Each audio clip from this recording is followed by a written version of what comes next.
Subscribe कीजिए राजधानी educational group पचकोड़िया YouTube channel को, बेल आइकन दबाइए लेटेस्ट एजुकेशनल वीडियो सबसे पहले देखने के लिए और डाउनलोड कीजिए हमारा मोबाइल ऐप भी।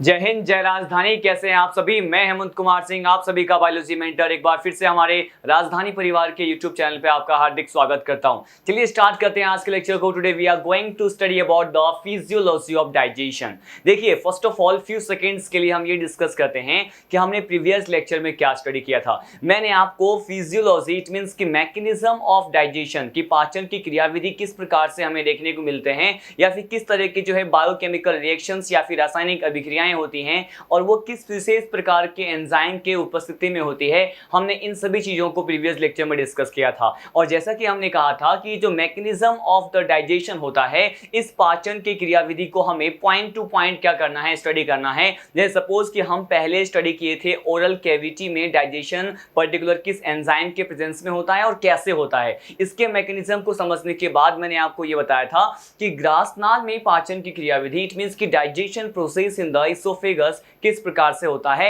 वहां हमने ये देखा था कि due to the absence of all the types of digestive gland, उसमें क्या नहीं होता, उसमें डाइजेशन नहीं होता इसोफेगस में, और साथ साथ अगर डाइजेशन नहीं होगा तो एब्सॉर्प्शन तो पॉसिबल ही नहीं है। लेकिन वहां पे जो है म्यूकस प्रेजेंट होते हैं जो कि गॉबलेट सेल जो है सिक्रेट करते हैं। मैंने एक और पॉइंट आपको डिस्कस किया था, a type of special type of movement that is basically known as peristaltic movement. Peristaltic movement को हम कहते हैं क्रमाकुंचन गति, और इसके माध्यम से ही फूड पार्टिकल जो हैं वो डाउनवर्ड क्या कर रहे थे, मूवमेंट कर रहे थे। ये पेरिस्टल्टिक मूवमेंट जो है वो कहां से स्टार्ट हो गया था, तो मैंने आपको प्रीवियस लेक्चर में बताया था कि ये पेरिस्टल्टिक मूवमेंट जो है start from the oesophagus part, but it is maximum, it can be seen maximum in the case of stomach. आमाशय में सबसे अधिक होता है, मैक्सिमम होता है, लेकिन शुरुआत तो कहां से हो जाती है, ग्रासनाल से ही हो जाती है। तो इसी सारे टॉपिक्स को हम क्या करने वाले हैं, सीक्वेंसली स्टडी करने वाले हैं। तो हमने जो फिजियोलॉजी ऑफ डाइजेशन है उसमें इसोफेगस तक तो स्टडी कर लिया था, और आज के इस लेक्चर में हम कवर करने वाले हैं इसोफेगस के बाद जो एलिमेंट्री कैनाल से एसोसिएटेड पार्ट होते हैं। हम अब बात करेंगे इसोफेगस के बाद स्टमक, कि स्टमक में डाइजेशन किस प्रकार से होता है, कौन कौन से एंजाइम्स यहाँ पे रिस्पॉन्सिबल होते हैं डाइजेशन के प्रोसेस के लिए। तो यहाँ पे हम आमाशय में होने वाले पाचन की क्रियाविधि के बारे में देखते हैं। उसके बाद after studying the digestion in the stomach, we will study about the digestion in the small intestine as well as we will see about the absorption process in the large intestine. ठीक है, हम बड़ी आंत में अवशोषण किस किस प्रकार का होता है हम ये भी डिस्कस करेंगे। देखिए, अब मैं आपको क्या बताने वाला हूं, हमारा बेसिक फर्स्ट टॉपिक क्या है, यहाँ पे हम पढ़ने वाले हैं फिजियोलॉजी ऑफ डाइजेशन के बारे में। लेकिन हम स्पेशली हम किस पार्ट की बात कर रहे हैं, हम यहाँ पे ओनली स्टमक वाले पार्ट की बात कर रहे हैं कि आमाशय में जो डाइजेशन होता है वो किस प्रकार का होता है। ठीक है, अब देखिए वेरी फर्स्ट लाइन जो यहाँ पे आपको दिखाई दे रहा है, ये क्या है, ये है it is about the medium. यहाँ पे बेसिकली मीडियम की बात करते हैं कि अगर भोजन का पाचन हो रहा है तो किस पर्टिकुलर मीडियम या फिर किस पीएच रेंज की आवश्यकता है। क्या ये अम्लीय माध्यम में होने वाला है यहाँ पे जो भी रिएक्शन से पाचन के, या फिर ये जो है बेसिक मीडियम मतलब क्षारीय माध्यम में होने वाला है, या फिर उदासीन। तो देखिए यहाँ पे वेरी फर्स्ट पॉइंट जो है वो क्या गिवन है कि यहाँ जो डाइजेशन के लिए, फूड के डाइजेशन के लिए मीडियम होना चाहिए, वो कैसा होना चाहिए, मैंने कहा ये जो है स्ट्रॉन्ग एसिडिक होना चाहिए। कैसे होना चाहिए, स्ट्रॉन्ग एसिडिक होना चाहिए। इसको हम क्या कहते हैं, यहाँ पर जो मीडियम है वो प्रबल, यहाँ पे प्रबल अम्लीय होना चाहिए। किस प्रकार का होना चाहिए, मैंने कहा यहाँ पे प्रबल अम्लीय प्रकार का जो है माध्यम होना चाहिए, स्ट्रॉन्ग एसिडिक कंडीशन होना चाहिए। लेकिन स्पेशली आप यहाँ पे देख रहे हैं कि पीएच का रेंज गिवन है, और पीएच का रेंज जो गिवन है वो बेसिकली किस पर्टिकुलर रेंज में वेरी कर रहा है। आप ये देखते हैं कि यहाँ पे पीएच 1.5 से 2.5 के बीच में क्या करते हैं, वेरी करते हैं। ठीक है, तो यहाँ पे ये स्ट्रॉन्ग एसिडिक कंडीशन जो है रिक्वायर्ड है for the process of digestion in case of stomach. आमाशय में पाचन के लिए जो है प्रबल माध्यम जो है उसकी आवश्यकता होती है, और पीएच का रेंज भी आपको ये याद रहना चाहिए कि 1.5 से 2.5 के बीच में होना चाहिए। देखिए यहाँ पे नेक्स्ट पॉइंट क्या है, नेक्स्ट पॉइंट आप ये देख रहे हैं कि डाइजेस्टिव ग्लैंड की अगर बात करते हैं कि यहाँ पे स्टमक वाले भाग में जो आमाशय वाला भाग है, इसमें डाइजेस्टिव ग्लैंड जो है वो किस प्रकार के होते हैं या किस प्रकार के पाए जाते हैं। तो आप जानते हैं कि स्टमक के किस पार्ट की बात करें, अगर स्पेशली हमने प्रीवियस लेक्चर में भी बहुत बार डिस्कस कर लिया है कि स्टमक का जो सेकेंड पार्ट होता है इसे क्या कहते हैं, इसे कहते हैं फंडस। क्या कहते हैं इसे कहा जाता है फंडस। और इसी सेकेंड पार्ट में क्या प्रेजेंट होता है, इसी फंडस वाले पार्ट में ये गैस्ट्रिक ग्लैंड प्रेजेंट होते हैं और इसे हम हिंदी में क्या कहते हैं, इसे कहते हैं जठर ग्रंथि। क्या कहते हैं इसे कहा जाता है जठर ग्रंथि। ठीक है, तो यहाँ पे गैस्ट्रिक ग्लैंड जो होते हैं वो प्रेजेंट होते हैं डाइजेस्टिव ग्लैंड पाचक ग्रंथि के रूप में। अब आपको ये पता होना चाहिए कि यहाँ पे ये गैस्ट्रिक ग्लैंड ही आगे जाकर के एक प्रकार के रस या जूस को सिक्रेट करते हैं और वो जो जूस होता है जो कि डाइजेस्टिव ग्लैंड सिक्रेट करता है यहाँ पे या फिर गैस्ट्रिक ग्लैंड सिक्रेट करता है उसे क्या कहते हैं, इसे ही कहते हैं गैस्ट्रिक जूस। ठीक है, आने वाले टॉपिक में हम इसके बारे में भी डिटेल में स्टडी करेंगे कि गैस्ट्रिक जूस क्या होता है, उसका कंपोजिशन क्या होता है। तो मैंने कहा गैस्ट्रिक ग्लैंड जो है वो फंडस वाले पार्ट में प्रेजेंट है जो कि स्टमक का ही एक पार्ट होता है। ठीक है, और यहाँ पे अब नेक्स्ट पॉइंट देखिए क्या गिवन है। नेक्स्ट पॉइंट गिवन है कि कुछ प्रकार के जो है स्टिमुलेटर के बारे में दिया हुआ है। स्टिमुलेटर को हिंदी में क्या कहते हैं, देखिए यहाँ पे इसे कहते हैं उद्दीपक। क्या कहते हैं, उद्दीपक कहते हैं। तो मैं आपको ये बताने वाला हूं कि ये जो डाइजेशन का प्रोसेस स्टमक में हो रहा है तो इस प्रोसेस के लिए स्टिमुलेटर या फिर उद्दीपक के रूप में क्या पाए जाते हैं, मैं आपको ये बता दूं। देखिए यहाँ पे स्टिमुलेटर या फिर उद्दीपक के रूप में बेसिकली एक हार्मोन की बात करते हैं जो कि गैस्ट्रिक ग्लैंड से एसोसिएटेड हार्मोन ही होती हैं। मैंने आपको जब प्रीवियस लेक्चर में फंडस वाले पार्ट का क्रॉस सेक्शन लिया था तो आपने वहां पे डिफरेंट टाइप के सेल्स, अलग अलग प्रकार के कोशिकाओं के बारे में देखा था। उन्हीं कोशिकाओं में से एक सेल्स थे जिसे हम कहते हैं अर्जेंटाफिन सेल्स। अर्जेंटाफिन सेल्स भी होते हैं, बहुत अलग अलग प्रकार के कोशिकाओं के समुच्चय होते हैं, ग्रुप होते हैं। और इसी में पर्टिकुलर अर्जेंटाफिन सेल्स में एक जी सेल्स होते हैं और जी सेल्स के द्वारा जो हार्मोन सीक्रेट होता है उसे क्या कहते हैं, उसे कहते हैं गैस्ट्रीन हार्मोन। ठीक है, तो यहां पे आमाशय में पाचन की प्रक्रिया के लिए, डाइजेशन के प्रोसेस के लिए जो स्टिमुलेटर होता है, उद्दीपक होता है, ये क्या है, a local hormone that is known as gastrin. और इस गैस्ट्रीन का सिक्रेशन कौन करता है, मैंने कहा by the G cells of the mucosa of stomach. मैंने अभी ही आपको बताया कि इसके म्यूकोसा वाले लेयर में, स्टमक के म्यूकोसा वाले लेयर में किस सेल्स की बात कर रहे हैं, जी सेल्स की बात कर रहे हैं। वो क्या सीक्रेट करती हैं, एक लोकल हार्मोन सीक्रेट करती हैं जिसे हम क्या कहते हैं, इसे गैस्ट्रीन कहते हैं। और यही हार्मोन वो हार्मोन होता है जो कि यहां पे डाइजेशन के प्रोसेस को प्रमोट करेगा, उसको आगे बढ़ाएगा, उसको स्टिमुलेट करेगा। ठीक है, अब देखिए यहां पे नेक्स्ट पॉइंट क्या है, आप ये देख रहे हैं, नेक्स्ट पॉइंट है कि secretion of gastric juice is also stimulated bye saliva, smelling and the direct contact of the food. यहां पे क्या दिया हुआ है कि सिक्रेशन ऑफ गैस्ट्रिक जूस, मतलब यहां पे जठर रस की बात करते हैं। बेसिकली मैंने अभी आपको बताया था कि ये जो गैस्ट्रिक ग्लैंड होते हैं वही क्या करते हैं, गैस्ट्रिक जूस को सीक्रेट करते हैं। और यहां पे ये जो गैस्ट्रिक जूस का जो सीक्रेशन होता है यहां पे स्टिमुलेटेड, मतलब उद्दीपित जो है बेसिकली किस प्रकार से होता है, यहां पे दिया हुआ है ये सलाइवा से भी जो है स्टिमुलेट हो सकता है। मतलब इस तरह के हार्मोन का जो बेसिकली यहां पे इस तरह के जूस का सिक्रेशन हो सकता है। साथ साथ यानी कहा यहाँ पे smelling and direct contact of the food हो जाए, मतलब हम किसी भी प्रकार के भोज्य पदार्थ, फूड सब्सटेंस को स्मेल करते हैं या फिर डायरेक्ट कॉन्टैक्ट में आते हैं। और साथ साथ सलाइवा जो होता है ये सभी बेसिकली ये गैस्ट्रिक जूस के सिक्रेशन को क्या करते हैं, बढ़ाते हैं, उसको स्टिमुलेट करते हैं। तो यहाँ पर ये दिया हुआ है। देखिए हमने यहाँ पर स्टार्ट किया है डाइजेशन के प्रोसेस स्टमक में कैसे होता है। मैंने जो स्पेसिफिक पॉइंट आपको बताए हैं उसको हम वन मोर टाइम रिवाइज करने वाले हैं, उसके बाद हम नेक्स्ट सेगमेंट की तरफ बढ़ेंगे। देखिए मैंने आपको क्या कहा कि यहाँ पे जो है स्ट्रॉन्ग एसिडिक मीडियम जो है रिक्वायर होता है। क्यों, इसका भी एक रीजन होता है, क्योंकि आप प्रीवियस लेक्चर में भी जान चुके हैं कि HCl जो है यहाँ पर बेसिकली पेराइटल और ऑक्जेंटिक सेल जो होती हैं इसी पर्टिकुलर फंडस वाले पार्ट में जो गैस्ट्रिक ग्लैंड से एसोसिएटेड सेल्स होती हैं, वहां पर एक सेल्स के बारे में हमने स्टडी किया था जिसे कहते हैं पेराइटल या ऑक्जेंटिक सेल। पाराइटल ऑक्जेंटिक सेल जो होते हैं वो 0.3 कंसंट्रेट डाइल्यूट जो है 0.3 डाइल्यूट HCl हाइड्रोक्लोरिक एसिड को क्या कर रहे थे, सीक्रेट कर रहे थे। और वही 0.3% डाइल्यूट HCl जो है यहां पर क्या होते हैं, स्ट्रॉन्ग एसिडिक मीडियम को प्रोवाइड करने के लिए रेस्पॉन्सिबल होते हैं। When we will study about the function of the HCl, वहां पर हम इस पॉइंट को डिस्कस करेंगे। हालांकि आपको यह मालूम होना चाहिए कि आमाशय में पाचन के लिए प्रबल अम्लीय माध्यम की आवश्यकता है, साथ साथ इसके डाइजेस्टिव ग्लैंड होते हैं, गैस्ट्रिक ग्लैंड जो फंडस वाले पार्ट में प्रेजेंट होता है, जठर ग्रंथि कहते हैं जो गैस्ट्रिक जूस को सीक्रेट करते हैं। गैस्ट्रिक जूस का सीक्रेशन यहां पे अलग अलग प्रकार के प्रोसेस के द्वारा, स्लाइवा सीक्रेशन के द्वारा स्टिमुलेट होगा। साथ साथ अगर हम किसी भी फूड सब्सटेंस के डायरेक्टली कांटेक्ट में आते हैं और साथ साथ यहां पे स्मेल करते हैं तो भी इस प्रकार के जूस जो हैं उसके सीक्रेट होने के चांसेस ज्यादा होते हैं। इसके साथ साथ हमने यहाँ पे आमाशय में पाचन के लिए एक लोकल हार्मोन जो कि यहाँ पे स्टिमुलेटर और उद्दीपक की भांति कार्य करते हैं उसके बारे में देखा। और वो जो गैस्ट्रीन हार्मोन होता है जो कि एक लोकल हार्मोन है और स्टिमुलेटर की तरह एक्ट कर रहा है, is generally secreted by which particular type of cells, it is secreted by the G cells of the mucosa of the stomach. ठीक है, लेकिन ये जी सेल्स क्या होते हैं, मैंने कहा ये बेसिकली अर्जेंटाफिन सेल्स में ही आते हैं। किस में आते हैं ये,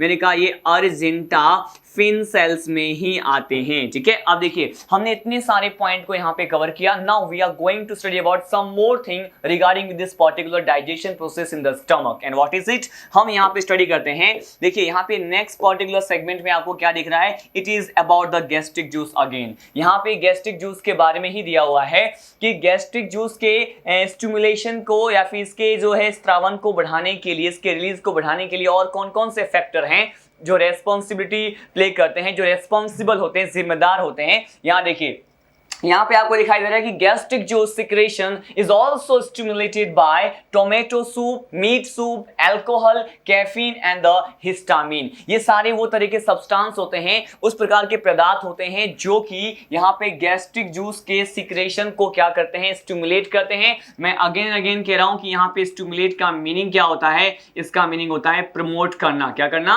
प्रमोट करना, मतलब इसके सिक्रेशन को इंक्रीज करना है, इसको बढ़ाना होता है। और वो कौन कौन से पदार्थ है जिससे ये सिक्रेशन बढ़ता है, मैंने कहा ये टोमेटो है, टोमेटो सूप है, मीट सूप है, यहाँ पे अल्कोहल है, कैफीन के साथ साथ ये जो हिस्टामिन जैसे एंटीकोएगुलेंट सब्सटेंस होते हैं, प्रतिस्कंधक प्रकार के पदार्थ होते हैं।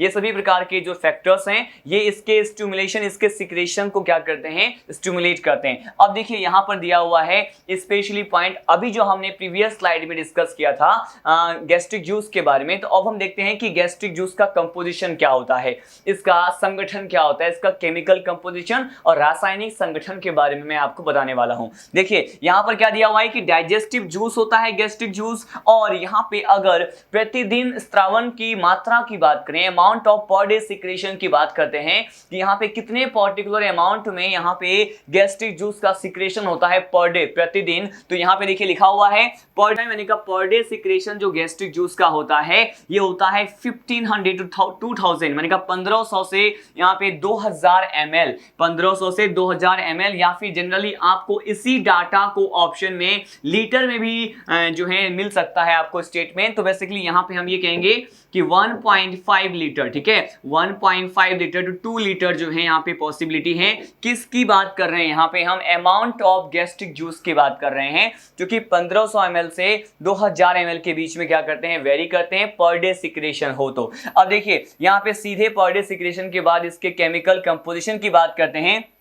सबसे ज्यादा 99% जो अमाउंट होता है इसमें किसका होता है, मैंने कहा ये वाटर का होता है। 99% से भी ज्यादा अमाउंट में यहाँ पे गैस्ट्रिक जूस में क्या प्रेजेंट होता है, मैंने कहा ये यहाँ पे वाटर ही प्रेजेंट होता है। प्रीवियस लेक्चर में मैंने आपको एक डाटा प्रोवाइड किया था, मैंने कहा था 99.5% जो पार्ट होता है गैस्ट्रिक जूस का वो क्या होता है, मैंने कहा ये वाटर होता है। तो यहाँ पे लिखा हुआ है मोर देन, ठीक है, मोर देन का मीनिंग है कि 99% से भी ज्यादा वाटर होता है। लेकिन सम अमाउंट में क्या प्रेजेंट हो सकते हैं? मैंने कहा देखिए यहाँ पे 0.2% अमाउंट से 0.5% अमाउंट में यहाँ पे हाइड्रोक्लोरिक एसिड भी गैस्ट्रिक जूस में उपस्थित हो सकते हैं, प्रेजेंट हो सकते हैं, as well as some type of enzyme. यहाँ पे 2 basic type of enzyme present होते हैं। इन एक्टिव फेज अक्रिय अवस्था में पाए जाने वाले एंजाइम भी प्रेजेंट हो सकते हैं, एज वेल एज यहाँ पर जो है एक्टिव फेज में सक्रिय अवस्था में पाए जाने वाले एंजाइम भी इस गैस्ट्रिक जूस में प्रेजेंट हो सकते हैं। अगर स्पेशली हम प्रो एंजाइम की बात करें तो प्रो एंजाइम किस फेज में होते हैं? मैंने कहा ये जो प्रो एंजाइम होते हैं वो इनएक्टिव फेज में होते हैं, जिसे हम क्या कहते हैं, ये निष्क्रिय अवस्था में होते हैं। तो अगर ये निष्क्रिय अवस्था में होते हैं तो कौन कौन से ऐसे एंजाइम हैं जो कि गैस्ट्रिक जूस में होते हैं लेकिन ये निष्क्रिय अवस्था में मिलते हैं? तो देखिए इसमें लिखा हुआ है प्रोरेनिन एंजाइम की बात करें या फिर पेप्सिनोजन की बात करें। देखिए यहाँ पे प्रोरेनिन और पेप्सिनोजन के बारे में ऑलरेडी हमने प्रीवियस लेक्चर में स्टडी कर लिया है, लेकिन स्पेशली इस फिजियोलॉजी में हमें क्या स्टडी करना होता है, इसका वर्क क्या होता है, ये किस प्रकार के जो है फंक्शंस को शो करते हैं, हम ये स्टडी करते हैं। देखिए यहाँ पे प्रोरेनिन और पेप्सिनोजन दोनों ही इनएक्टिव फेज में पाए जाने वाले एंजाइम होते हैं, और यहाँ पे एक्टिव फेज में पाए जाने वाले जो एंजाइम होते हैं उसे क्या कहते हैं? इसे हम कहते हैं लाइपेज। क्या कहते हैं इसे लाइपेज कहते हैं। अब देखिए यहाँ पे लाइपेज मतलब गैस्ट्रिक लाइपेज और प्रोरेनिन और पेप्सिनोजन का क्या वर्क होता है हम आने वाले टॉपिक्स में डिस्कस करेंगे। अब देखिए हम अब सीधे लीड करते हैं किसके बारे में? यहाँ पे मैंने आपको बताया था कि इसके जो गैस्ट्रिक ग्लैंड से एसोसिएटेड जो सेल्स होती हैं उसे हम पेराइटल ऑक्जेंटिक सेल कहते हैं। वही क्या करती हैं? मैंने कहा वो सेल्स बेसिकली HCl को क्या करती है? सीक्रेट करती है, ठीक है। और यहाँ पे हम स्पेशली HCl के बारे में स्टडी करने वाले हैं, लेकिन यहाँ पे आपको बता दूं कि HCl का अमाउंट जो यहाँ पे होता है वो कितना होता है? मैंने कहा 0.3%, ठीक है, 0.3% डिल HCl का यहाँ पे सिक्रेशन होता है जो कि गैस्ट्रिक जूस में हमें देखने को मिलता है। और इसका सिक्रेशन किस सेल्स के द्वारा होता है? मैंने कहा it is secreted by which particular type of cells. तो यहाँ पे जो सेल्स हैं इसकी बात करते हैं, इसे कहते हैं पेराइटल सेल। क्या कहते हैं? इसे पेराइटल सेल्स कहते हैं। और इसी पेराइटल सेल्स को हम क्या कहते हैं? इसी को कहते हैं ऑक्जेंटिक सेल। क्या कहते हैं इसे ऑक्जेंटिक सेल भी कहते हैं। और ये किसको सीक्रेट करते हैं? मैंने कहा ये HCl को सीक्रेट करते हैं। अब देखिए यहाँ पर हम पर्टिकुलर फंक्शंस को डिस्कस करने वाले हैं कि किस प्रकार के कार्य यहाँ पे प्रदर्शित करते हैं HCl। यहाँ पे फर्स्ट ऑफ ऑल जो प्राइमरी फंक्शन होता है ये क्या होता है? It stops the ptyalin action. Ptyalin एक एंजाइम है जिसके बारे में आपने ओरल कैविटी में डाइजेशन प्रोसेस के बारे में जब देखा था हमने, वहां पर हमने टाइलिन को ही क्या कहते हैं? टाइलिन को ही कहते हैं स्लाइवरी एमाइलेज। क्या कहते हैं इसको? इसे ही कहते हैं स्लाइवरी एमाइलेज। और स्लाइवरी एमाइलेज का जो भी एक्शन होता है बेसिकली उसके एक्शन को क्या करेगा? ये रोकेगा, उसको प्रिवेंट करेगा, उसको इनहिबिट करेगा, संदमित करेगा। नेक्स्ट फंक्शन क्या है? It provide the strong acidic medium. इसके बारे में तो हमने अभी डिस्कस कर लिया कि यहाँ पे स्टमक में डाइजेशन के लिए स्ट्रॉन्ग एसिडिक मीडियम की जरूरत होती है, और ये प्रोवाइड कौन करता है? हाइड्रोक्लोरिक एसिड ही प्रोवाइड करता है। यहाँ पे देखिए एज वेल एज ये क्या करते हैं? It act as a phagocytic nature, ठीक है। यहाँ पे फेगोसाइटिक नेचर को भी ये दर्शाते हैं। It destroy the bacteria as well as the virus, ठीक है। ये क्या होते हैं? मैंने कहा ये जीवाणु को और इसके साथ साथ ये विषाणु को, बैक्टीरिया और वायरस दोनों को ही क्या करते हैं? मैंने कहा ये डिस्ट्रॉय कर देते हैं, नाश कर देते हैं, नष्ट कर देते हैं, ठीक है। अब देखिए नेक्स्ट पर्टिकुलर वर्क की तरफ लीड करते हैं। नेक्स्ट क्या है? It breaks the nucleoprotein into the nucleic acid and the protein. देखिए यहाँ पे ये जो न्यूक्लियोप्रोटीन होते हैं वो कॉम्प्लेक्स फॉर्म में पाए जाने वाले प्रोटीन होते हैं, इसे कहते हैं कॉम्प्लेक्स प्रोटीन। क्या कहते हैं इसे? कॉम्प्लेक्स प्रोटीन कहते हैं। ये एक ऐसा प्रोटीन है, इसे कॉम्प्लेक्स प्रोटीन क्यों कहा? क्योंकि यहाँ पे इस प्रकार के प्रोटीन में केवल प्रोटीन का कंटेंट नहीं है, इसी प्रकार के प्रोटीन में क्या जुड़ा हुआ है? मैंने कहा यहाँ पे न्यूक्लिक एसिड भी जुड़ा हुआ है। और यहाँ पे न्यूक्लियोप्रोटीन को कन्वर्ट किसमें करने का? मैंने कहा न्यूक्लिक एसिड और प्रोटीन में कन्वर्ट करने का वर्क जिस पर्टिकुलर यहाँ पे हाइड्रोक्लोरिक एसिड के द्वारा ही होता है, जो कि यहाँ पे पेराइटल सेल या ऑक्जेंटिक सेल क्या करती हैं? सीक्रेट करती हैं। अब देखिए यहाँ पे नेक्स्ट पर्टिकुलर वर्क के बारे में अगर स्टडी करें तो यहाँ पे क्या दिया हुआ है कि स्पेशली अगर हम प्रो एंजाइम की बात करें, किसके एंजाइम की बात कर रहे हैं? यहाँ पे हम प्रो एंजाइम की बात कर रहे हैं। तो ये जो एक प्रकार के प्रो एंजाइम के बारे में हमने स्टडी किया था वो क्या क्या था, देखिए ये था यहाँ पे हमने देखा था यहाँ पे प्रोरेनिन भी क्या है, एक प्रो एंजाइम होता है। यहाँ पे पेप्सिनोजन भी क्या है, मैंने कहा ये भी प्रो एंजाइम होते हैं। लेकिन ये जो प्रोरेनिन है और पेप्सिनोजन है जो दोनों ही किस फेज में है, मैंने कहा ये देखिए ये भी किस फेज में है, ये भी इनएक्टिव फेज में है। ये जो पेप्सिनोजन होता है ये भी किस फेज में होता है, मैंने कहा ये भी इनएक्टिव फेज में है, निष्क्रिय अवस्था में होते हैं, ठीक है। लेकिन HCl क्या करेगा, स्ट्रॉन्ग एसिडिक मीडियम प्रोवाइड करके ये जो निष्क्रिय अवस्था में पाए जाने वाले प्रोरेनिन एंजाइम है उसको रेनिन में कन्वर्ट करेगा, और यहाँ पे जो पेप्सिनोजन होता है जो कि एक इनएक्टिव फेज में पाए जाने वाले ही एंजाइम होते हैं उसको ये HCl किस में चेंज करेगा, मैंने कहा यहाँ पे ये पेप्सिन में चेंज कर देगा। लेकिन एक और अगर एंजाइम की बात करते हैं जो कि बेसिकली यहाँ पे क्या होते हैं, इसे कहते हैं गैस्ट्रिक लाइपेज, ठीक है। तो गैस्ट्रिक लाइपेज पे क्या HCl का कोई इफेक्ट रहता है, मैंने कहा इस तरह से स्ट्रॉन्ग एसिडिक मीडियम को प्रोवाइड करके यहाँ पे गैस्ट्रिक लाइपेज जो कि ये भी क्या होते हैं, प्रो एंजाइम ही होते हैं, निष्क्रिय अवस्था में पाए जाते हैं। लेकिन HCl के द्वारा जो यहाँ पे एसिडिक मीडियम प्रोवाइड किया जाता है, प्रबल अम्लीय माध्यम जो है प्रदान किया जाता है, ये गैस्ट्रिक लाइपेज को उसके जो है एक्टिव फॉर्म में चेंज करने के लिए रिस्पॉन्सिबल नहीं होता।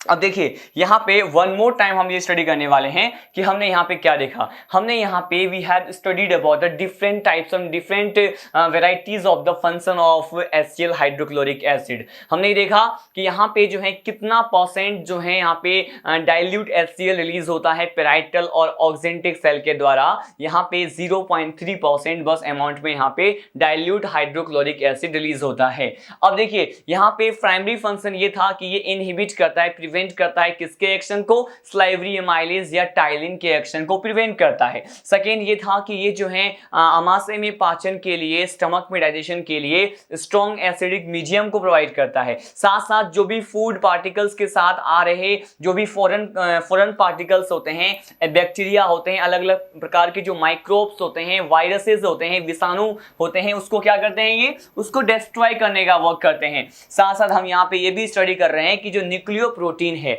एक प्रकार का कॉम्प्लेक्स प्रोटीन होता है जिसमें ये जो प्रोटीन है बेसिकली किससे जुड़ा होता है, न्यूक्लिक एसिड से जुड़ा होता है। तो ये कॉम्प्लेक्स प्रोटीन को उसके सिंपलर फॉर्म में चेंज करने का वर्क भी हाइड्रोक्लोरिक एसिड का ही होता है। साथ साथ यहाँ पे प्रोरेनिन और पेप्सिनोजन दोनों इनएक्टिव फेज में पाए जाने वाले एंजाइम होते हैं जो कि HCl के प्रेजेंस में रेस्पेक्टिवली ये रेनिन और पेप्सिन में क्या हो जाते हैं, कन्वर्ट हो जाते हैं। अगर यहाँ पे गैस्ट्रिक लाइपेज की बात करें तो गैस्ट्रिक लाइपेज जो होता है इसके लिए क्या कहा जाता है कि ये जो गैस्ट्रिक लाइपेज होता है स्टूडेंट बेसिकली क्या यहाँ पे HCl इसको इनएक्टिव से एक्टिव फॉर्म में चेंज करने के लिए रिस्पॉन्सिबल नहीं होता, मैंने कहा नहीं होता।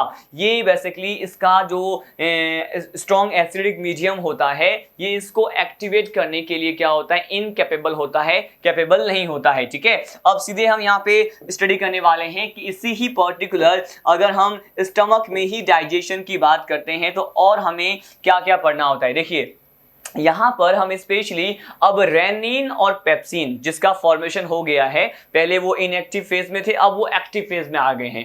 अब ये किस प्रकार के केमिकल रिएक्शंस को शो करते हैं इसके बारे में हम स्टडी करने वाले हैं कि ये रेनिन और पेप्सिन के द्वारा किस प्रकार के रिएक्शंस को शो किया जाता है। यहाँ पे देखिए क्या लिखा हुआ है कि फंक्शन ऑफ रेनिन के बारे में हम स्टडी करने वाले हैं और इसमें जो प्राइमरी फंक्शन होता है इसे क्या कहते हैं, मैंने कहा it is responsible for the which particular type of process, it is responsible for the curdling of milk, ठीक है। किस प्रोसेस के लिए रेस्पॉन्सिबल है, मैंने कहा यहाँ पे आपको ये ध्यान रखना है कि ये जो रेनिन होता है वो कर्डलिंग ऑफ मिल्क के लिए क्या होता है, रेस्पॉन्सिबल होता है। अब देखिए ये कर्डलिंग ऑफ मिल्क क्या होता है पहले मैं आपको ये समझा दूं, उसके बाद हम ये सारे पॉइंट्स को हम क्या करेंगे वन बाय वन डिस्कस करेंगे। पहले मैं समझा दूं कि कर्डलिंग ऑफ मिल्क में ये रेनिन किस प्रकार से जो है रेस्पॉन्सिबल होता है। देखिए यहाँ पे इसको एक रिएक्शन के सीक्वेंस में हम इसको स्टडी करने वाले हैं। अगर मैं आपको ये बोलूं कि स्पेशली हम किसकी बात करें, स्पेशली हम रेनिन की बात करें जो कि अब क्या हो गया है,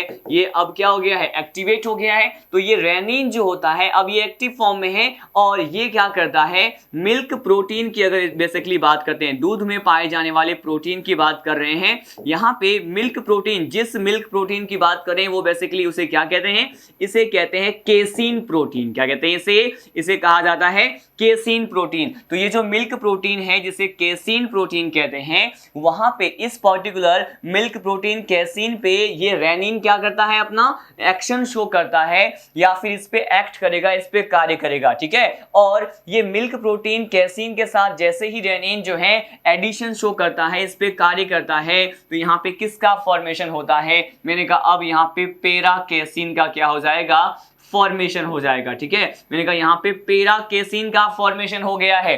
कब? जब ये केसीन पे कौन वर्क कर रहा है, मैंने कहा अब ये एक्टिव फॉर्म में चेंज हुए रेनिन केसीन पे वर्क करता है, तो किसका फॉर्मेशन हुआ, पेरा केसीन का। अब ये पेरा केसीन फर्दर क्या करता है, मैंने कहा ये कैल्शियम आयन, ठीक है, Ca2+ या कैल्शियम आयन के प्रेजेंस में ये क्या करता है, मैंने कहा ये कैल्शियम पेराकेसिनेट को फॉर्म करता है। किसको फॉर्म करता है, मैंने कहा ये कैल्शियम पेराकेसिनेट को क्या करता है, फॉर्म करता है। अब ये पेराकेसिन कैल्शियम से रिएक्ट हुआ, कैल्शियम पेराकेसिनेट को क्या कर दिया, फॉर्म कर दिया। इतने सारे रिएक्शंस में यहाँ पे रेनिन ने तो अपनी रेस्पॉन्सिबिलिटी प्ले कर दिया, लेकिन अब हम किसकी बात करेंगे, अब हम स्पेशली यहाँ पे हम पेप्सिन एंजाइम की बात कर देंगे। बेसिकली ये पेप्सिन पहले किस फेज में होता है, मैंने कहा ये इनएक्टिव फेज में होता है, पेप्सिनोजन के फेज में होता है, लेकिन HCl क्या करता है, पेप्सिनोजन को पेप्सिन में कन्वर्ट करता है। और यहाँ पे ये जो कैल्शियम पेराकेसिनेट होता है, इस पे वर्क कौन करेगा, मैंने कहा अब यह है पेप्सिन।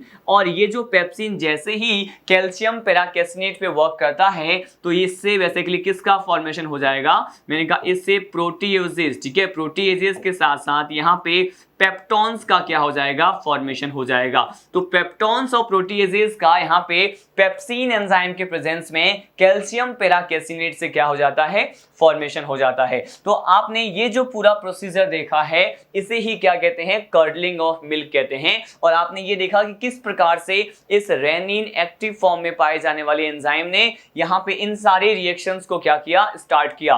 लेकिन यहाँ पे हमने रेनिन के साथ साथ पेप्सिन एंजाइम की भी बात की है। वन मोर टाइम इस सीक्वेंस को हम समझने की कोशिश करें तो यहाँ पे बस आपको ये ध्यान रखना है कि मिल्क में पाए जाने वाले प्रोटीन कैसीन पे जैसे ही रेनिन एक्ट करता है, ये कैल्शियम जो है बेसिकली ये क्या करेगा, पेराकेसिन फॉर्म करेगा। और ये पेराकेसिन कैल्शियम से जो है, कैल्शियम से ऐड होता है या कैल्शियम के प्रेजेंस में कैल्शियम पेराकेसिनेट को फॉर्म करेगा।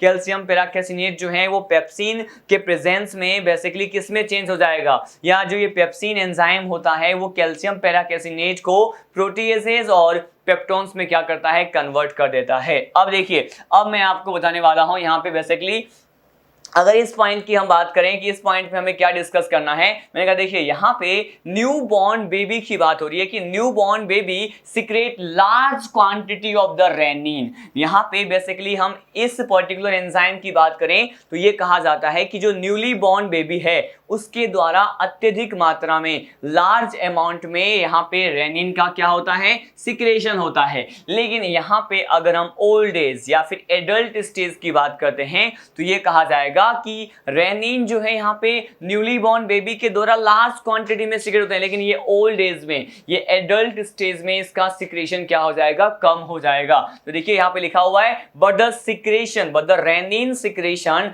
Decreases with the increase age and almost stop in the old age. यहाँ पे क्या दिया हुआ है कि जैसे ही रेनिन के सिक्रेशन के डिक्रीज होने की बात करें तो ये कब होगा, मैंने कहा यहाँ पे within the increase of age, उम्र बढ़ने के साथ साथ ये क्या हो जाते हैं, इसका सिक्रेशन डाउन हो जाता है, कम हो जाएगा, ये इनका सिक्रेशन डिक्रीज हो जाएगा। और रुक कब जाएगा, कंप्लीटली स्टॉप कब होने वाला है, मैंने कहा ओल्ड एज में, वृद्धावस्था में, बुढ़ापे की स्थिति में यहाँ पे इसका सिक्रेशन कंप्लीटली क्या हो जाता है, प्रोहिबिटेड हो जाता है, रुक जाता है। अब देखिए हमने ये सारे प्रोसीजर के बारे में स्टडी किया तो सिंपली ये आप कंक्लूजन निकाल सकते हैं कि यहाँ पे इनिशियल स्टेज में या फिर ये कहें कि न्यूली बॉर्न बेबी के स्टेज में इसका सिक्रेशन ज्यादा होता है और ओल्ड एज में क्या होता है, कम हो जाता है। और अगर एज बहुत ज्यादा हो, मैक्सिमम हो जाए तो इसका सिक्रेशन रुक भी सकता है। तो हमने यहाँ पे ये सब सारे डिस्कस किया।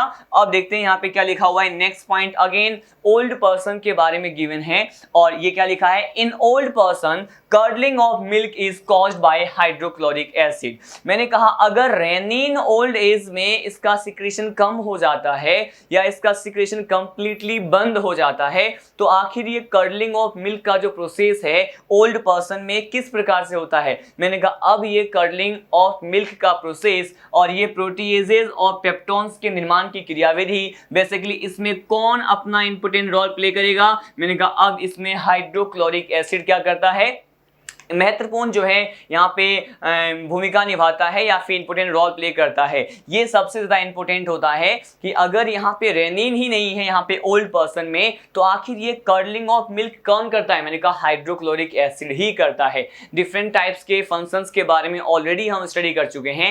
एक और जो है फंक्शन आपको देखने को मिला हाइड्रोक्लोरिक एसिड का। और लास्ट पॉइंट क्या गिवन है, ये गिवन है कि function of the pepsin. Pepsin के बारे में अभी आपने ये देखा, यहाँ पर पेप्सिन ने क्या किया, कैल्शियम पेराकेसिनेट को प्रोटीओजेज एंड पेप्टोन्स में क्या कर दिया है, कन्वर्ट कर दिया है, इसके सिंपलर फॉर्म में कन्वर्ट कर दिया है। तो यहाँ पे क्या दिया हुआ है कि it hydrolyses the protein into the peptones and the proteoses. मतलब ये जो प्रोटीन होता है कैल्शियम पेराकेसिनेट, इसको ये प्रोटीओजेज एंड पेप्टोन्स में क्या करता है, कन्वर्जन के लिए रिस्पॉन्सिबल है। लेकिन यहाँ पे क्या हो रहा है, हाइड्रोलाइजेज हो रहा है, हाइड्रोलाइज हो रहा है, जल अपघटन की प्रक्रिया हमें यहाँ पे देखने को मिल रहा है। क्यों? क्योंकि आप जानते हैं कि जो भी डाइजेस्टिव रिएक्शंस होते हैं, पाचन से संबंधित केमिकल रिएक्शंस होते हैं, वो हाइड्रोलाइटिक नेचर के होते हैं। क्यों? क्योंकि वो हाइड्रोलाइटिक एंजाइम के प्रेजेंस में होते हैं। अब सीधे लीड करते हैं नेक्स्ट पर्टिकुलर पॉइंट की तरफ।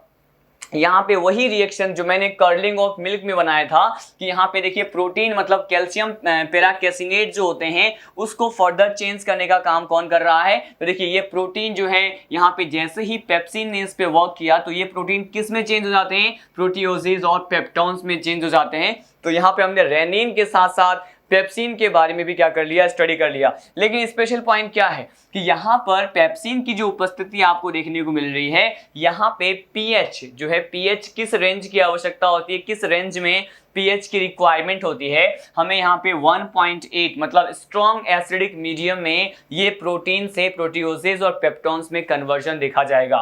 लेकिन देखिए यहाँ पे स्पेशली हम बात करें किसकी, यहाँ पे स्पेशली प्रोटीन की बात करते हैं। तो प्रोटीन क्या होता है, मैंने कहा इट इज अ पॉलीपेप्टाइड। ये क्या होता है, ये मैंने कहा ये पॉलीपेप्टाइड होता है। अब डायरेक्टली लीड करते हैं नेक्स्ट पर्टिकुलर पॉइंट की तरफ। ये दिया हुआ है लाइपेज के बारे में।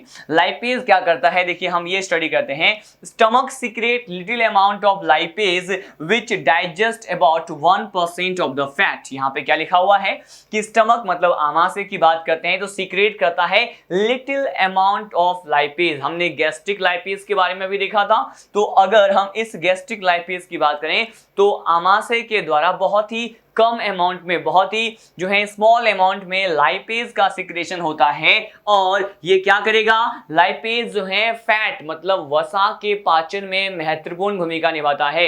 लेकिन ये 1% फैट को ही क्या कर पाता है, डाइजेस्ट कर पाता है, उसका पाचन कर पाता है। और यहाँ पे हमें देखा कि फैट है और ये लाइपेज के प्रेजेंस में फैटी एसिड मतलब वसीय अम्ल और ग्लिसरॉल में क्या हो जाते हैं, कन्वर्ट हो जाते हैं, चेंज हो जाते हैं। देखिए मैंने आपको क्या कहा कि ये जो फैट है in the presence of lipase किसमें चेंज हो रहा है, फैटी एसिड और ग्लिसरॉल में चेंज हो रहा है। ठीक है, तो इतने सारे पॉइंट्स को हमने यहाँ पे digestion process in the stomach में क्या किया, स्टडी किया। अब देखिए यहाँ पे बेसिकली आपको क्वेश्चंस कहाँ से आने के चांसेस होते हैं, कर्डलिंग ऑफ मिल्क से आ सकता है, HCl के पर्टिकुलर फंक्शंस को प्रोवाइड करके आपसे पूछ सकता है, साथ साथ ये स्ट्रॉन्ग एसिडिक मीडियम कौन प्रोवाइड करता है। इस तरह के जो है क्वेश्चंस आपको different types of study material और मॉड्यूल्स में देखने को मिलेंगे। अब हमने यहाँ पे बेसिकली जो भी डाइजेशन का प्रोसेस होता है स्टमक में उसके बारे में स्टडी किया। अब सीधे लीड करते हैं इसके नेक्स्ट पर्टिकुलर प्रोसेस के बारे में। नेक्स्ट टॉपिक जो है हमारा डाइजेशन इन स्टमक के बाद ये क्या है, कंडक्शन ऑफ फूड। हम ये देखने वाले हैं कि भोज्य पदार्थ का संवहन जो है वो किस प्रकार से होता है। देखिए यहाँ पे हम जैसे ही कंडक्शन ऑफ फूड की बात कर लेंगे उसके बाद डायरेक्टली हम लीड करेंगे कि आखिर डाइजेशन इन स्मॉल इंटेस्टाइन कैसे होता है। हमने आमाशय में पाचन के बारे में पढ़ लिया, अब सीधे लीड करेंगे स्मॉल इंटेस्टाइन में डाइजेशन किस प्रकार से होता है। But before studying this particular topic we have to study about conduction of the food. यहाँ पे फूड का कंडक्शन कैसे होता है, देखिए very first point that you can see here, it is in stomach partially digested food is known as chyme. यहाँ पे क्या लिखा है, सबसे इंपोर्टेंट पॉइंट है, हमने प्रीवियस लेक्चर में ही काइम, काइल और बोलस के बारे में सारे कंसेप्ट जो है डिस्कस किए थे। मैंने आपको वहां बताया था कि काइम क्या होता है, तो यहाँ पे लिखा है इन स्टमक, बेसिकली स्टमक वाले पार्ट में, जैसे ही वो फंडस वाले पार्ट में बोलस गया था तो बोलस में फंडस वाले पार्ट में पहुंचने के बाद उसमें क्या मिक्स हो गया था, मैंने कहा वहां पे churning movement of the stomach देखने को मिला था, जहां पे बोलस में गैस्ट्रिक जूस जो है वो मिक्स हो गया था। और अब देखिए यहाँ पर क्या लिखा हुआ है कि इन स्टमक पार्शियली डाइजेस्टेड, जो आंशिक रूप से पचित भोजन होते हैं। पार्शियली और आंशिक रूप से पचित भोजन कहने का मतलब क्या है, ऐसा फूड जिसका यहाँ पे कंप्लीट डाइजेशन नहीं होता, आंशिक जो है यहाँ पे पाचन देखने को मिलता है या फिर पार्शियली डाइजेशन देखने को मिलता है। देखिए यहाँ पे अब क्या कह रहे हैं कि पार्शियली डाइजेस्टेड फूड को ही क्या बोल दिया है, जिसमें अभी भी गैस्ट्रिक जूस ही मिला है, इसे कह दिया है काइम। और in stomach mostly proteins are partially digested, और यहाँ पे स्टमक में क्या बात करते हैं कि स्टमक में पाचन तो हुआ, लेकिन प्रोटीन के पाचन की पहले शुरुआत जो है कहां से होती है, स्टमक में है। लेकिन यहाँ पे स्टमक का कंप्लीट डाइजेशन नहीं होता है। क्या होता है, मैंने कहा यहाँ पे मोस्टली प्रोटीन का ये पार्शियली डाइजेशन होता है, मतलब यहाँ पे आंशिक रूप से ही यहाँ पे जो है पाचन देखने को मिलता है, डाइजेशन देखने को मिलता है। लेकिन इसके साथ साथ हमने ए टाइप ऑफ मूवमेंट के बारे में भी देखा था कि ये अब काइम क्या होता है, मैंने कहा ये जो काइम होता है with the help of peristaltic movement, peristalsis कर्माकुंचन गति के माध्यम से ये काइम जो है वो कहाँ पहुंच जाएगा, स्टमक से, तो ये स्टमक से स्मॉल इंटेस्टाइन में क्या हो जाएगा, एंटर कर जाएगा। ठीक है, अब देखिए यहाँ पे ये स्मॉल इंटेस्टाइन में एंटर कर गए हैं, तो बेसिकली यहाँ पे एंटर करने के बाद वो अब काइल में चेंज हो जाएगा। क्यों, क्योंकि स्मॉल इंटेस्टाइन के फर्स्ट पार्ट जिसे हम क्या कहते हैं, ड्यूडेनम कहते हैं, वहां पर इसमें बाइल जूस मिक्स होगा, साथ साथ पैनक्रियाटिक जूस भी क्या हो जाता है, मिक्स हो जाता है। और जैसे ही पैनक्रियाटिक जूस और बाइल जूस क्या हो जाएगा, इसमें मिक्स हो जाएगा, तो ये बेसिकली काइम अब काइल में चेंज हो जाएगा। किसमें हो जाएगा चेंज, मैंने कहा अब ये काइल में क्या हो जाएगा, चेंज हो जाएगा।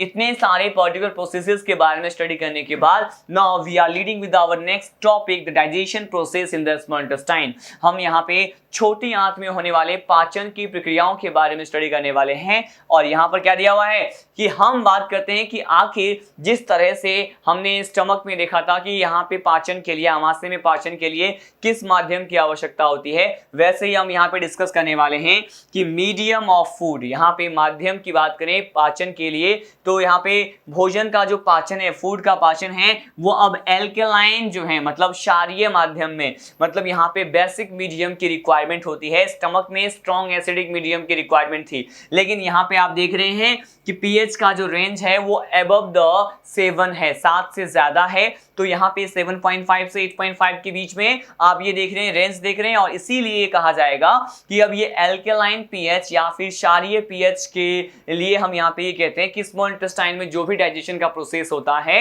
वो क्षारीय पीएच से या फिर क्षारीय प्रकार के प्रोसेस आप इसे कह सकते हैं, बेसिक मीडियम में देखने को मिलता है। अब हम सीधे लीड करते हैं कि आखिर हमें किस पर्टिकुलर टाइप के डाइजेस्टिव ग्लैंड और डिफरेंट टाइप के स्टिमुलेटर हमें यहाँ पे इस स्मॉल इंटेस्टाइन में देखने को मिलता है, हम इसकी बात करते हैं। देखिए अगर यहाँ पे डिफरेंट टाइप के हम डाइजेस्टिव ग्लैंड और स्टिमुलेटर की बात करते हैं तो कौन कौन से होते हैं, फर्स्ट देखिए यहाँ पे क्या लिखा हुआ है, कौन कौन से ऐसे पाचक ग्रंथियां हैं जो कि किससे संबंधित है, स्मॉल इंटेस्टाइन से संबंधित है। तो आपने ऑलरेडी ही इंटेस्टाइनल ग्लैंड के बारे में प्रीवियस लेक्चर में इन डिटेल स्टडी कर लिया है। यहाँ पे देखिए क्या लिखा हुआ है, अगर हम स्पेशली लीवर की बात करें, साथ साथ यहाँ पे पेनक्रियास की बात करते हैं और इंटेस्टाइनल ग्लैंड की बात करते हैं। इसमें तो आपने अलग अलग प्रकार के में आपने स्टडी किया हुआ है। हमने यहाँ पे ब्रनर्स ग्लैंड के बारे में स्टडी किया था, ब्रनर्स ग्लैंड के साथ साथ क्रिप्स ऑफ लीवर, कोहन के बारे में, पेयर्स पैचेस के बारे में, 3 basic types of intestinal gland के बारे में डिस्कस किया था।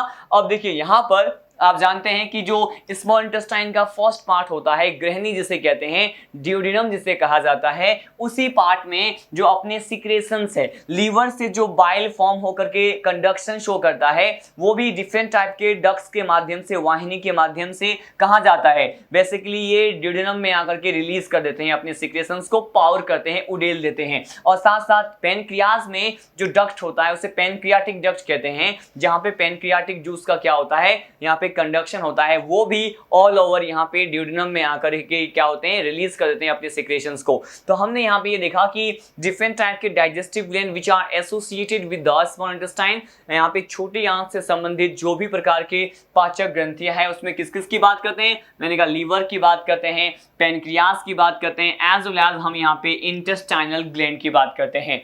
अब देखिए, अब हम यहाँ पे नेक्स्ट पॉइंट की बात करने वाले हैं, इसी ही पर्टिकुलर डाइजेस्टिव ग्लैंड में। ये क्या है, liver and pancreas jointly open into the duodenum. अभी हमने डिस्कस किया कि ये लीवर जो होते हैं और पेनक्रियास जो होते हैं वो जॉइंटली किस में ओपन हो जाते हैं, मैंने कहा ड्यूडेनम में ओपन हो जाते हैं। हमने इसके बारे में किस टॉपिक में स्टडी किया था, मैंने प्रीवियस लेक्चर में आपको a interconnection between the liver, gall bladder, duodenum and the pancreas के बारे में बताया था। ये चारों स्ट्रक्चर बेसिकली किस तरह से इंटरकनेक्टेड होते हैं, वहां पर मैंने आपको ये बताया था कि जो लीवर होता है और पेनक्रियाज होता है वो बेसिकली क्या करते हैं, मैंने कहा ये ओपनिंग शो करते हैं ड्यूडेनम में, अपने सिक्रेशंस को पावर करते हैं, उड़ेल देते हैं। ठीक है, अब हम ये स्टडी करने वाले हैं डिफरेंट टाइप ऑफ स्टिमुलेटर के बारे में, उद्दीपक के बारे में हम स्टडी करने वाले हैं।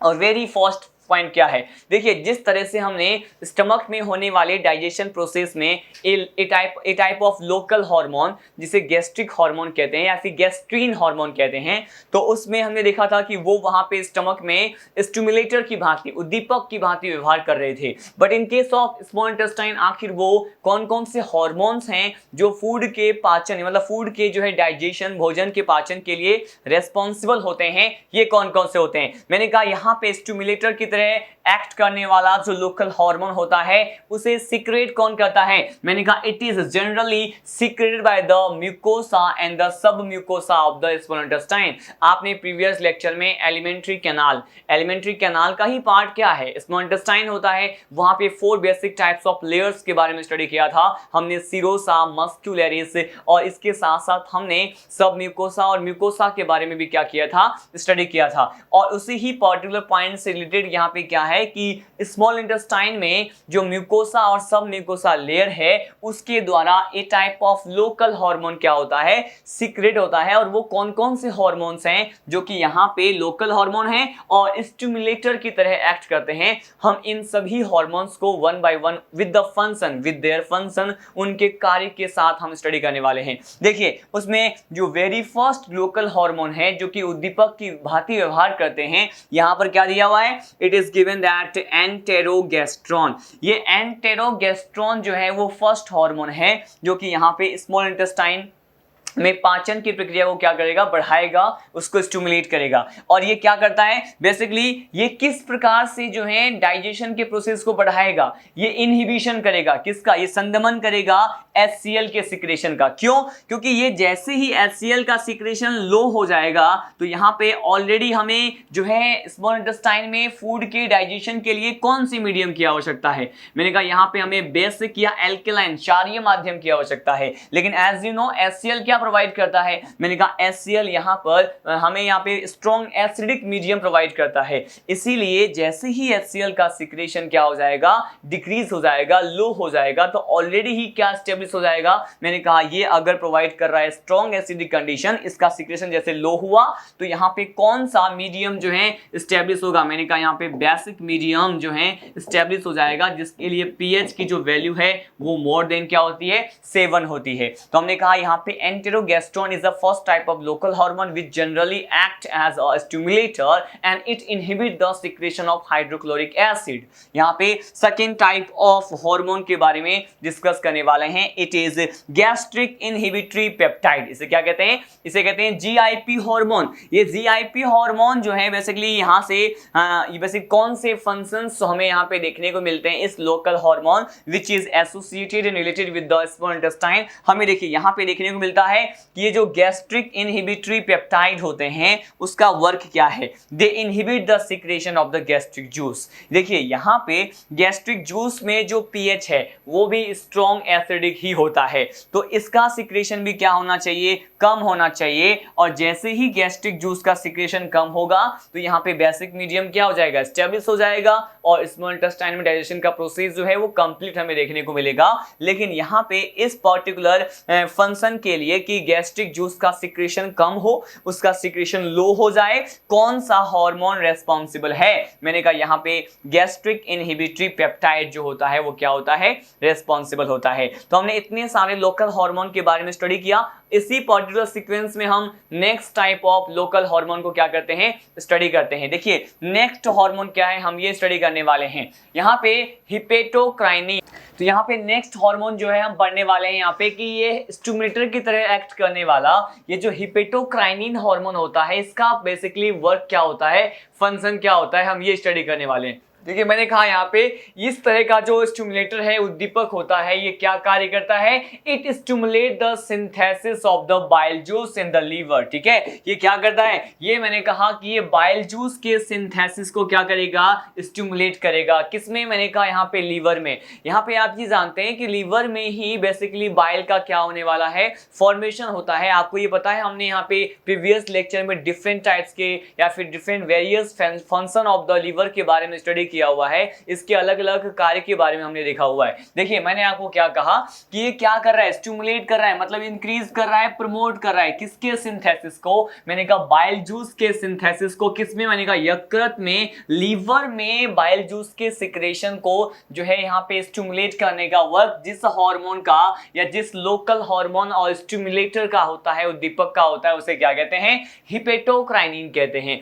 यहां से इस तरह के जो हार्मोन्स के बारे में हम स्मॉल इंटेस्टाइन में पढ़ रहे हैं जो कि यहाँ पे डाइजेशन के प्रोसेस को अफेक्ट कर रहा है, तो ये बेसिकली यहाँ से क्वेश्चन आने के चांसेस, बेसिकली किस तरह के क्वेश्चन यहाँ से आपको पूछा जाएगा या मॉड्यूल्स में या फिर किसी भी स्टडी मटेरियल में आपको देखने को मिलेगा। बेसिकली यहाँ पे मैच, मिलान करने वाले जो क्वेश्चन होते हैं, मैच द कॉलम वाले क्वेश्चन होते हैं कि एक तरफ कॉलम ए होता है, एक तरफ कॉलम बी होता है। तो यहाँ पर ये सारे स्टिमुलेटर और हार्मोन्स के ऑप्शन गिवन होंगे और उधर जो है बेसिकली कॉलम बी में आपको क्या मिलेगा, कॉलम ए से रिलेटेड जो भी फंक्शंस होते हैं वो आपको दिखाई देते हैं और आपको ये चूज करना होता है कि बेसिकली यहाँ पे करेक्ट जो है मैच वो कॉलम जो है वो कौन सा है। अब देखिए यहाँ पे नेक्स्ट पर्टिकुलर अगर हार्मोन की बात करते हैं, यहाँ पे नेक्स्ट लोकल हार्मोन जो कि उद्दीपक के भांति व्यवहार करता है, ये क्या होता है, इसे शॉर्ट फॉर्म में कहते हैं सीसीके। क्या कहते हैं, इसे कहते हैं सीसीके। और यहाँ पे ये जो सीसीके होता है इसे और क्या कह सकते हैं, इसे कहते हैं कोलेसिस्टोकाइनिन। क्या कहते हैं इसे कहा जाता है कोलेसिस्टोकाइनिन। और इस पर्टिकुलर हार्मोन के प्रेजेंस में कौन से डाइजेशन के जो है रिएक्शंस या फिर डाइजेशन का रिएक्शन किस तरह से अफेक्ट होता है, हम ये स्टडी करने वाले हैं। देखिए यहाँ पे लिखा हुआ है